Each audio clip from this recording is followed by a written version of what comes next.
Oke, assalamualaikum warahmatullahi wabarakatuh. Selamat pagi semua. Salam sejahtera buat kita semua. Semoga kita selalu diberikan kesempatan, kesehatan dan kesempatan. Amin. Pada kesempatan hari ini kita akan berbicara tentang penyusunan rencana pembangunan jangka menengah desa atau RPJMD. Saya Rudi Abdullah SEMM AKSY. Pada kesempatan ini, sebelum kita lanjut, jangan lupa like, comment, share, dan subscribe. Biasakan menonton videonya sampai selesai supaya tidak gagal paham. Oke, kita lanjut ya. Nah, ini adalah kedudukan peran dan fungsi RPJMD. Jadi RPJMD itu berdasarkan pasal 263 ayat 3 Undang-Undang 23 tahun 2014 tentang Pemda merupakan penjabaran dari visi misi dan program kepala daerah, memuat tujuan, sasaran, strategi, arah kebijakan daerah dan keadaan serta program pemerintah daerah dan serta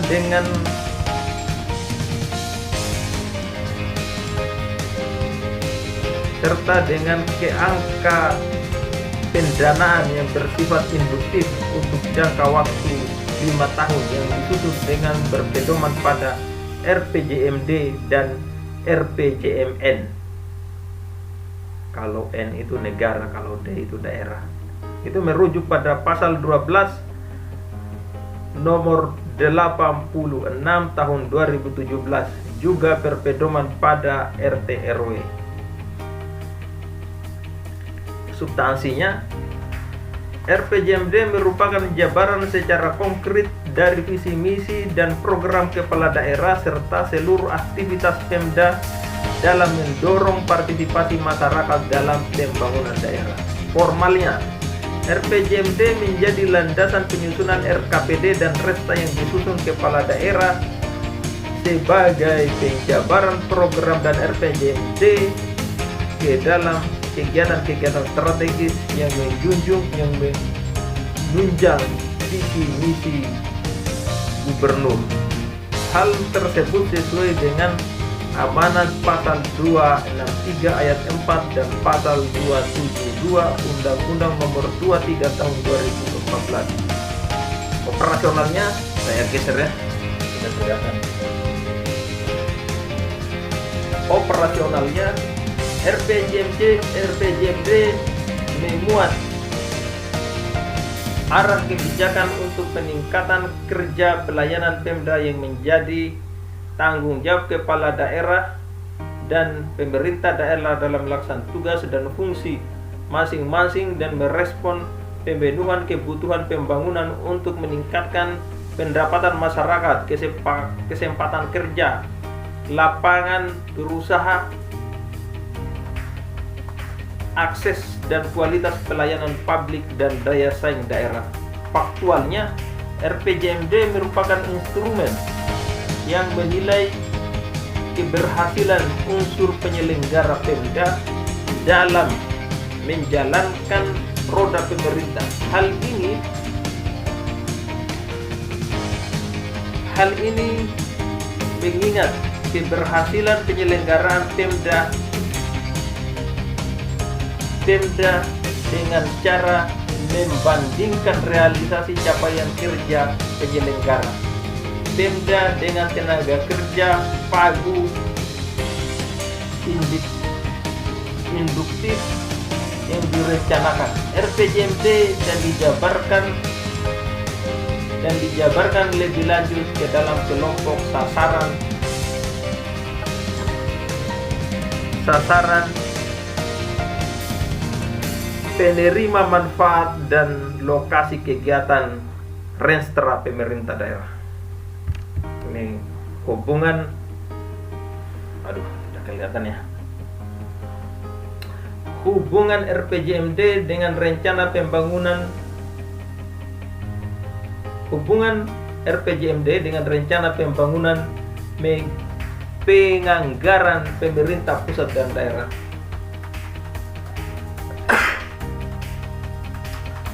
Nah, ini RPJMD untuk 20 tahun yang akan datang, 5 tahun yang akan datang.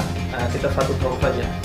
Nah, ini bisa dilihat, jadi RPJMD itu mengacu pada Renja KL, Kementerian dan Lembaga. Terus turun ke Renja SKPD Provinsi.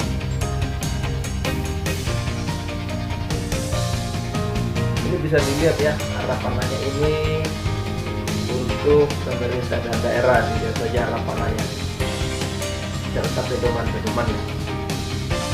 Kalau yang di bawah itu RKPD KK itu apa? Kabupaten kota. Oke. Ini adalah RPJMD, interhubungan antar dokumen RPJMD versus RPJMD.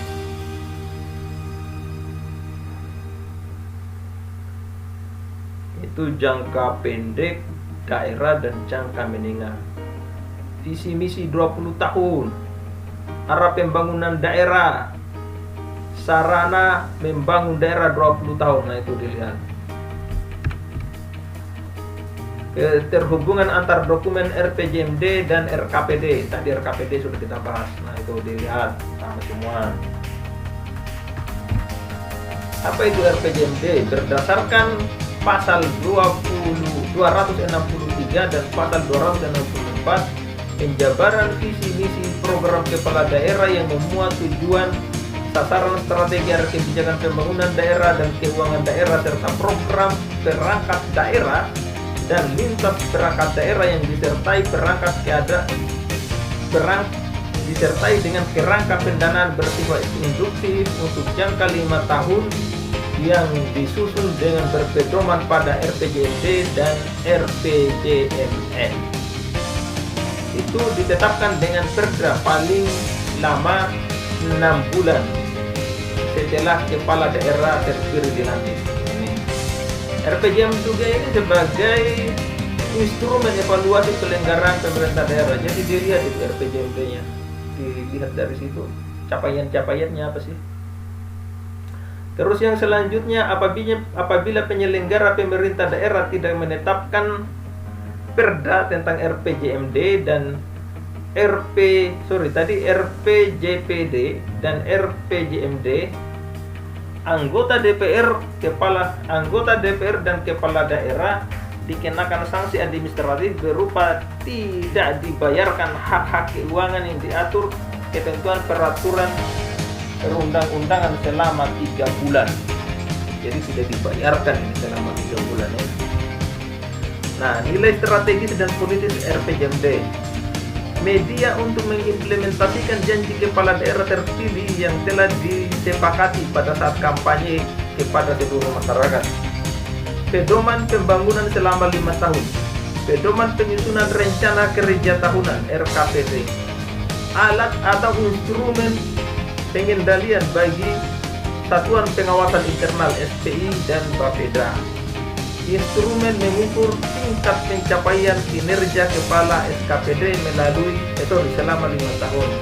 Pedoman bagi kabupaten dan kota dalam menyusun RPJMD perda kabupaten kota tidak boleh bertentangan dengan perda provinsi.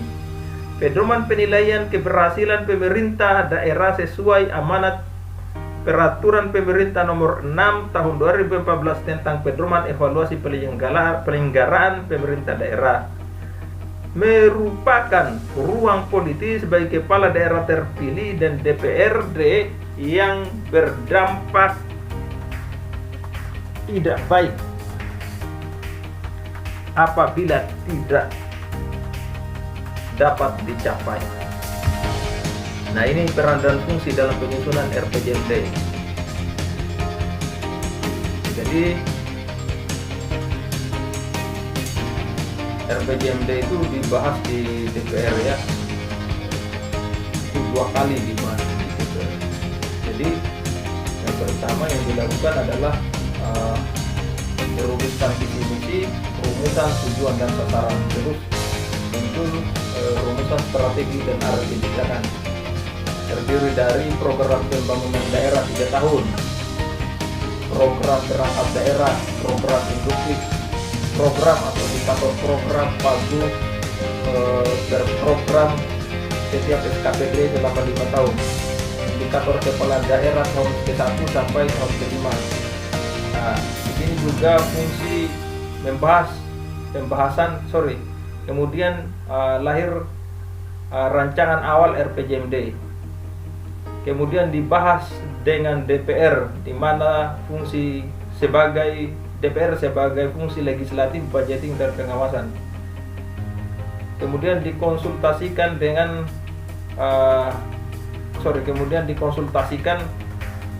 serta disepakati kepala daerah dan DPR. Kemudian dikonsultasikan lagi. Kemudian rancangan RPJMD dimusrembangkan. Kemudian dibahas lagi dengan DPR. Pembahasannya rancangan perda RPJMD, rancangan lahir RPJMD, kemudian direview, kalau sudah selesai dievaluasi dan lahirlah perda tentang RPJMD. Ini alurnya, dicermati dulu ya. Oke. Terus lagi. Nah, ini adalah bagian alur tahap tata cara penyusunan RPJMD. Yang pertama, persiapan penyusunan RPJMD. Kalau persiapan penyusunan RPJMD ini menyusun rencana teknokratik RPJMD. Ini coba dilihat dari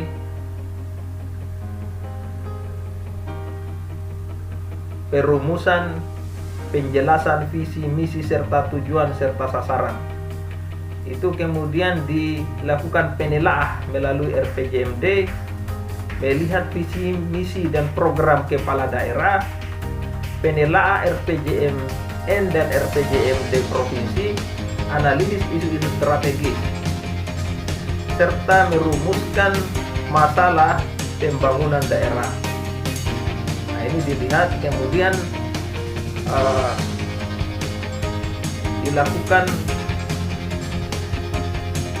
hasil evaluasi capaian RPJMD tahun lalu, menelaah RT RW daerah-daerah lain. Nah, kemudian analisis gambaran umum kondisi daerah dan merumuskan gambaran umum keuangan daerah. Itu diolah datanya serta informasinya. Kalau dilihat lagi, kalau sudah selesai, kemudian dirumuskan, dari semua ini dirumuskan strategi arah kebijakan dan program pembangunan daerah. Kemudian dirumuskan kerangka pendanaan dan program pemerintah daerah. Kemudian dirumuskan kinerja penyelenggaraan perda. Kemudian dirumuskan pelaksanaan forum konsultasi publik. Sesudah selesai semua, barulah dirancang awal RPJMD. Panjang ceritanya memang ini RPJMD ini ya. Dalam proses rancangan awal yang nanti akan menjadi rancangan RPJMD, harus ada pembahasan dengan DPRD, terutama nota kesepakatan, dan terus dikonsultasikan ke menteri kalau memungkinkan. Kemudian lahirlah surat edaran kepala daerah kepada kepala pemerintah daerah. Kemudian dimusrembangkan RPJMD-nya. Kemudian rancangan akhir RPJMD. Kemudian dilakukan pembahasan dan persetujuan bersama rancangan perda RPJMD. Kemudian dilakukan evaluasi perda RPJMD. Kemudian dilakukan penetapan. Ini coba dilihat, lumayan jauh alurnya. Nah, ini poin-poin penting perbedaan RPJMD versi Undang-Undang Nomor 54 Tahun 2010 dengan versi Undang-Undang Nomor 86 Tahun 2017. Penyusunan RPJMD dimulai dari awal, bukan setelah pelantikan kepala daerah, namun setelah terpilih kepala daerah. Nah, itu dia. Penyederhanaan bab 2 gambaran umum kondisi daerah. Penyempurnaan bab 5 visi misi, tujuan dan sasaran. penggabungan dan penyederhanaan bab 6 dan bab 7. Oke, kita lanjut. Ini masih ada lanjutannya. Penyempurnaan bab 8 RPJMD Undang-Undang Nomor 54 Tahun 2010. Penegasan perbedaan antara program bab 6 dan bab 7 dan bab 8 Permen 54 2010 tidak sama jumlahnya. Nah, ini tahap penyusunan rencana pembangunan daerah. Persiapan penyusunan rencana awal, penyusunan rancangan pelaksanaan musrembang, perumusan rancangan akhir penetapan. Tadi itu alurnya ya, ini penyusunannya ini. Tahap penyusunannya berdasarkan pasal 41. Penyusun rancangan keputusan kepala daerah tentang pembentukan tim penyusun RPJMD, orientasi mengenai RPJMD, penyusunan agenda kerja tim penyusun RPJMD, menyiapkan data dan informasi perencanaan pembangunan daerah berdasarkan SIPD, dan penyusunan rencana teknokratik RPJMD. Tim penyusun. Susunan keanggotaan sekurang-kurangnya sebagai berikut.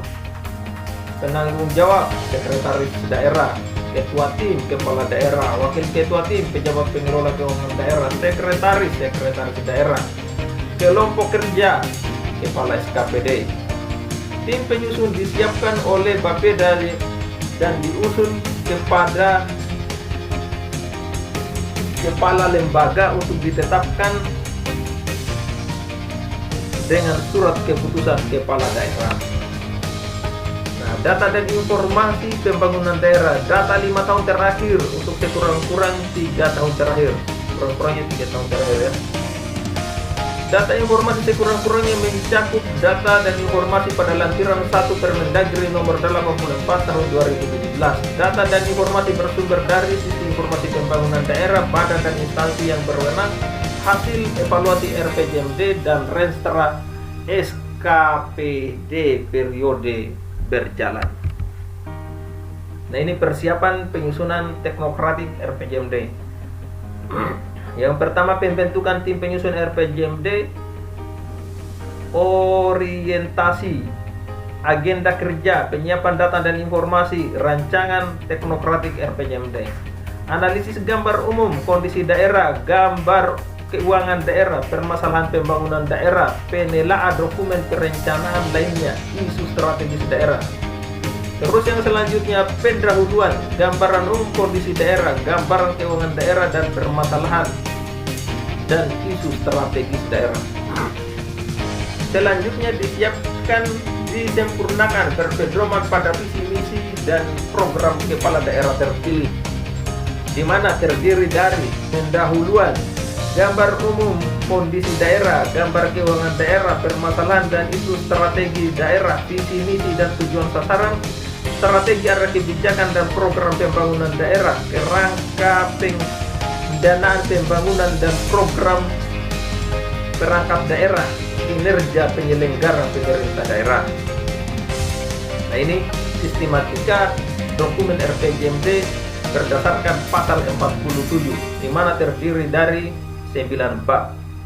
Bab 1 pendahuluan, bab 2 gambaran umum kondisi daerah, bab 3 gambaran keuangan daerah, bab 4 permasalahan dan isu-isu daerah, bab 5 visi misi tujuan dan sasaran, bab 6 strategi arah kebijakan dan program pembangunan daerah, bab 7 kerangka pendanaan pembangunan daerah dan program perangkat daerah, bab 8 kinerja penyelenggaraan pemerintah daerah, bab 9 penutup. Kita masuk di bab 1 pendahuluan. Bab 1 terdiri dari gambaran umum kondisi daerah.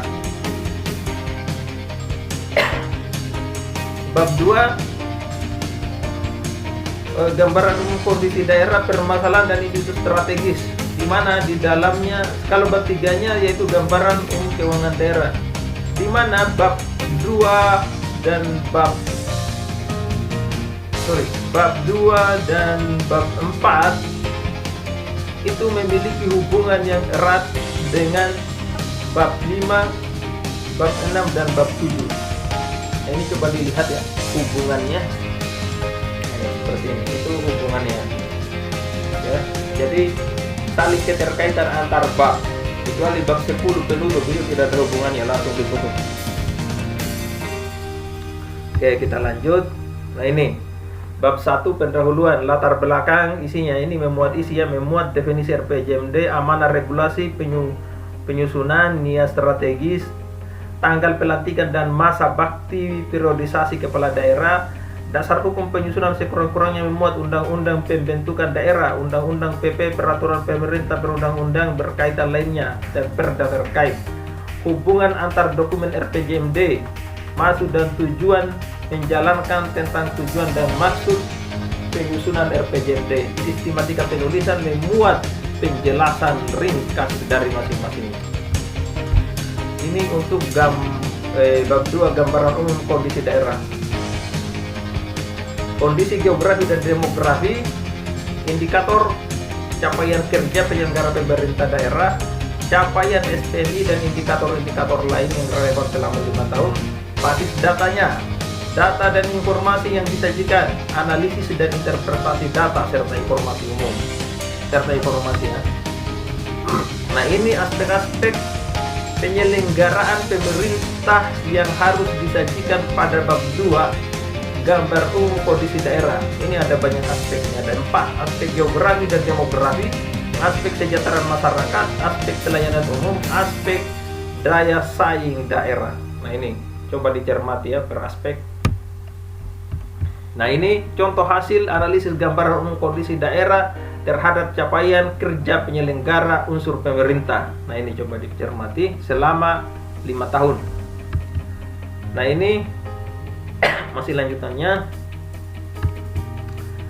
Nah, ini bab 3, gambaran keuangan daerah, memuat penjelasan tentang realisasi dan proyeksi pengelolaan keuangan daerah dalam 5 tahun anggaran atau sekurang-kurangnya 3 tahun, dan proyeksi kemampuan pendanaan program jangka menengah untuk mencapai visi misi dan program kepala daerah. Cakupannya tentang pendapatan daerah, pajak retribusi daerah, dana perimbangan dan sumber pendapatan daerah, belanja daerah baik belanja langsung maupun tidak langsung, pembiayaan daerah, penerimaan dan pengeluaran pembiayaan daerah antara lain silva, pinjaman daerah, investasi dan penyertaan modal daerah, neraca daerah, kebijakan pengelolaan keuangan, data dan informasi yang digunakan sebaiknya adalah data yang sudah diaudit oleh BPK.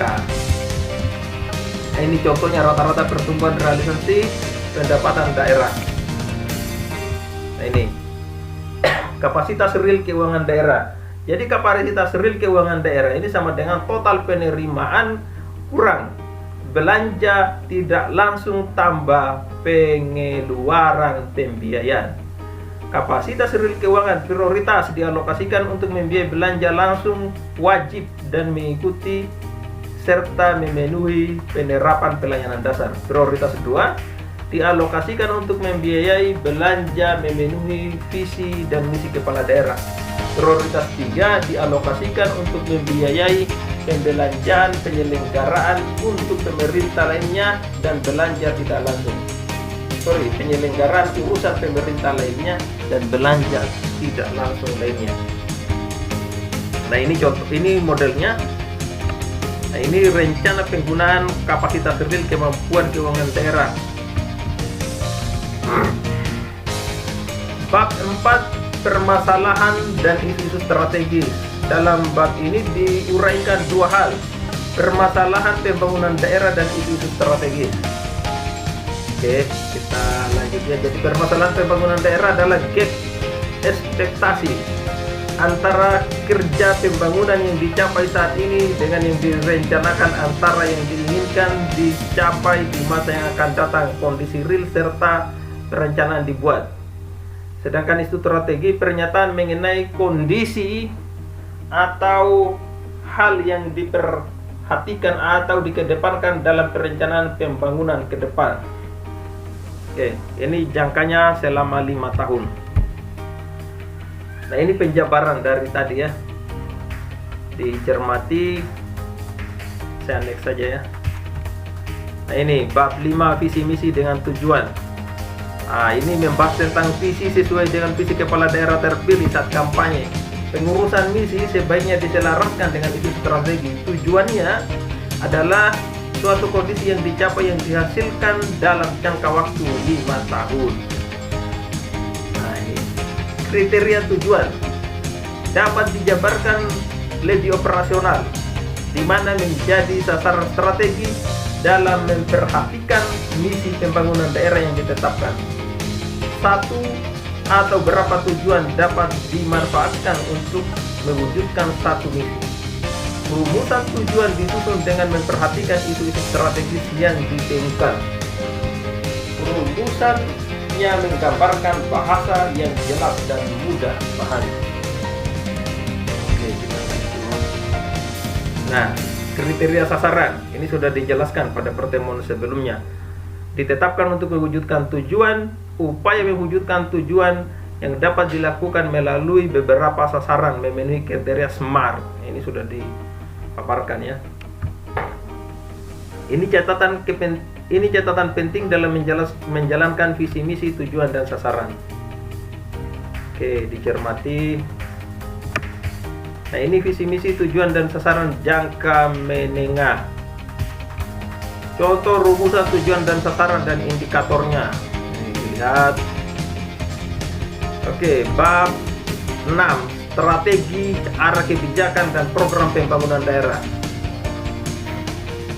Strategi merupakan langkah-langkah yang berisikan program-program indikatif yang mewujudkan visi dan misi, berupa pernyataan yang menjelaskan bagaimana tujuan dan sasaran capaian yang dilanjutkan diperjelas dengan serangkaian arah kebijakan. Arah kebijakan merupakan komponen bagian yang diperlukan dalam mencapai tujuan dan sasaran pembangunan jangka menengah sebagai dasar perumusan program menurut bidang, subbidang, dan sub-subbidang urusan pemerintah yang menjadi kewenangan daerah selama 5 tahun. Strategi dan arah kebijakan merupakan rumusan perencanaan komprehensif tentang bagaimana pemerintah daerah mencapai tujuan dan sasaran RPJMD dengan efektif dan efisien. Program pembangunan daerah merupakan kumpulan program yang berhubungan langsung dengan capaian sasaran dan program kepala daerah terpilih yang akan didanai melalui belanja langsung dan belanja tidak langsung serta pengeluaran pembiayaan. Ini kriteria sasaran dan dengan strateginya. Jadi sasaran 1 strateginya apa? Sasaran 2 strateginya apa? Jadi kalau di sini ada 3 sasaran, strateginya 1, bisa juga. Ini arah kebijakan, tabel tentang arah kebijakan provinsi, kabupaten atau kota. Nah, ini sasarannya, ini sasaran strateginya, ini arah kebijakannya. Bisa dilihat dulu, dicermati. Oke. Nanti kalau ini videonya di-close saja ya. Nah, ini program pembangunan daerah. Nah, ini bab 7, kerangka pendanaan pembangunan daerah dan program perangkat daerah. Bab ini menguraikan berbagai program, indikator kerja dan target kerja, outcome seluruh perangkat daerah untuk melaksanakan arah kebijakan setiap tahun yang telah dirumuskan pada bab sebelumnya dalam rangka mewujudkan misi-misi, tujuan dan sasaran. Nah, ini kerangka pendanaan pembangunan daerah. Nah, ini tabelnya tidak kelihatan ya. Ini penentu indikator kinerja dan target kinerja.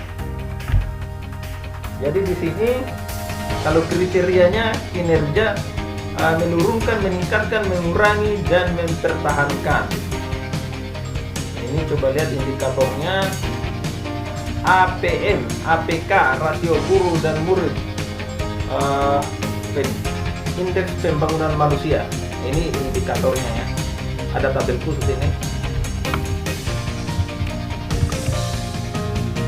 Ini dicermati saja. Nah, ini juga pagu indikator program dicermati. Nah, bab 8 kinerja penyelenggaraan pemerintah daerah. Pada bab ini memberikan gambaran tentang ukuran keberhasilan pencapaian visi dan misi kepala daerah dan wakil kepala daerah pada akhir periode masa jabatan.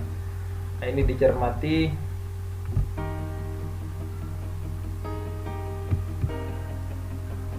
Ini penetapan indikator kerja utama provinsi, kabupaten, dan kota. Nah, ini contohnya bab ini tahap selanjutnya ya, penyusunan rancangan APBD. Kita lewati saja. Tahap selanjutnya dicermati. Ini penyusunan rencana RPJMD. Tadi sebenarnya sudah ini tahap 5 Musrembang. Ini tahap 6. Tadi sudah dijelaskan di tabel ya. Ini mekanisme evaluasi rencana Perda tentang RPJMD dan RPJMD. Tapi RPJPD dan RPJMD ya. Ini dilihat ya.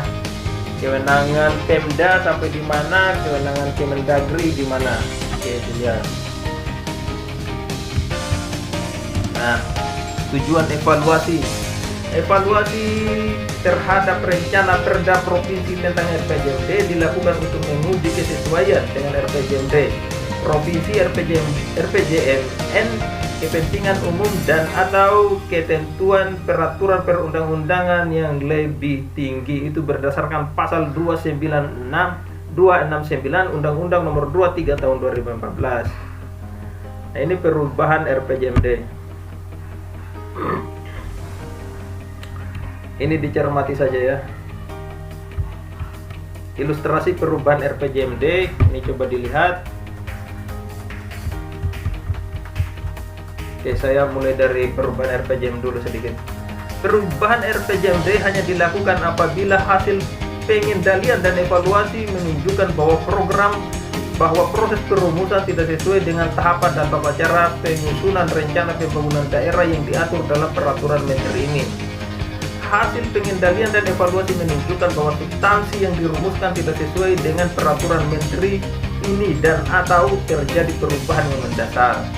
Perubahan yang mendasar mencakup antara lain terjadinya bencana alam, goncangan politik, krisis ekonomi, konflik sosial budaya, gangguan keamanan, pemekaran daerah atau perubahan kebijakan nasional. Bisa juga karena COVID-19 seperti sekarang ini. Ini masuk di kejadian luar biasa. Dalam rangka efektivitas perubahan RPJMD pada huruf A dan B tidak dapat dilakukan apabila sisa masa berlaku RPJMD kurang dari 7 tahun dan sisa masa berlaku RPJMD kurang dari 3 tahun. RPJMD perubahan ditetapkan dengan peraturan daerah. Nah, ini ilustrasi perubahan RPJMD. Dalam rangka efektivitas perubahan RPJPD dan RPJMD tidak dapat dilakukan apabila sisa masa berlaku RPJMD kurang dari 7 tahun, sisa masa berlaku RPJMD kurang dari 3 tahun. RPJMD 2016 sampai 2021 coba kita lihat. Kalau dari 2017 sampai 2019 boleh dilakukan perubahan. Kalau sudah 2020 sampai 2001 tidak boleh dilakukan perubahan. Harus penyusunan RKPD tahun 2001 Mei. Oke, karena ketika perubahan dilakukan kurang dari sisa 3 tahun perencanaan, maka perubahan RPJMD ini tidak menjadi dasar penyusunan RKPD tahun perencanaan, namun hanya sebagai pembenaran penyimpangan capaian kinerja pemerintah daerah. Nah, oke. Ya, ini sudah selesai ya untuk penyusunan RPJMD. Jadi penyusunan RPJMD ini lumayan luas ya, dari berbagai organisasi terutama yang terlibat di dalamnya itu harus dilibatkan. Terus dikonsultasikan ke semua bagian-bagian yang terkait yang secara langsung atau tidak langsung bertanggung jawab terhadap penyusunan RPJMD. Ada beberapa hal-hal yang saya lompati tadi. Kalau ada yang tidak dipahami, silakan ditanyakan pada kolom komentar di bawah. Saya kira itu saja untuk materi penyusunan rencana pembangunan jangka menengah desa. Terima kasih. Assalamualaikum warahmatullahi wabarakatuh.